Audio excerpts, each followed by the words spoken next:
ഈ ഇടയ്ക്ക് ഇൻസ്റ്റാഗ്രാം തോണ്ടിക്കൊണ്ടിരുന്നപ്പോൾ ഒരു അടാറ് ചമ്മന്തിയുടെ റെസിപ്പി ഉണ്ട്. ഒരുപാട് ചമ്മന്തിയുടെ റെസിപ്പി കണ്ടിട്ടുണ്ടെങ്കിലും ഇതൊരു കാലക്കൻ ചമ്മന്തി തന്നെ. എൻ്റെ അമ്മോ, കഴിച്ചാലും എത്ര കഴിച്ചാലും മതി വരാത്തൊരു ചമ്മന്തി. ആദ്യം തന്നെ മത്തിയോ ചാളയോ ഏതോ നിങ്ങൾക്ക് ഇഷ്ടമുള്ളത് എടുക്കാം.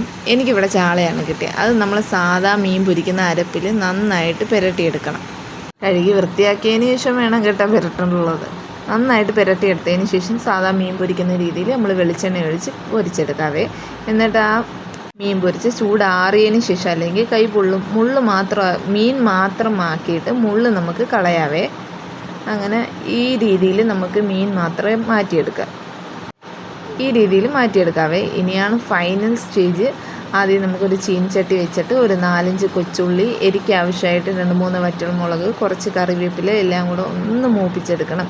ഒരു ബ്രൗൺ കളർ അതൊന്ന് വാടി വന്നതിന് ശേഷം നമുക്ക് ഒരു കുഞ്ഞ് കഷ്ണം പുളിയും കൂടെ ഇട്ട് അതിൻ്റെ കൂട്ടത്തിൽ വഴട്ടാവേ. അതും ഒന്ന് വഴണ്ട് വന്നതിന് ശേഷം ഒരു മിക്സിയിലെ ജാറിലേക്ക് ചൂടാറിയതിന് ശേഷം ആ ഓയിലോട് കൂടി ഒഴിച്ചു കൊടുക്കണവേ. ഒന്ന് ക്രഷ് ചെയ്തെടുക്കാം. അതിലേക്ക് നമ്മൾ നേരത്തെ പിച്ചി വെച്ചിരുന്ന മീനും കൂടെ ഇട്ട് 1/2 കപ്പ് തേങ്ങ ചെരുകിയതും കൂടെ ഇട്ട് നന്നായിട്ട് മിക്സിക്കകത്ത് അടിച്ചെടുക്കണവേ. നോർമൽ നമ്മൾ ചമ്മന്തിക്ക് എങ്ങനെ പേസ്റ്റ് പരുവത്തിലാക്കുന്ന ആ ഒരു പരുവത്തിലാക്കി നന്നായിട്ട് ഉരുളയാക്കി എടുക്കാവേ. ഇനി നല്ല ചൂട് ചോറിൻ്റെ കൂടെ ഈ ചമ്മന്തിയും കൂട്ടി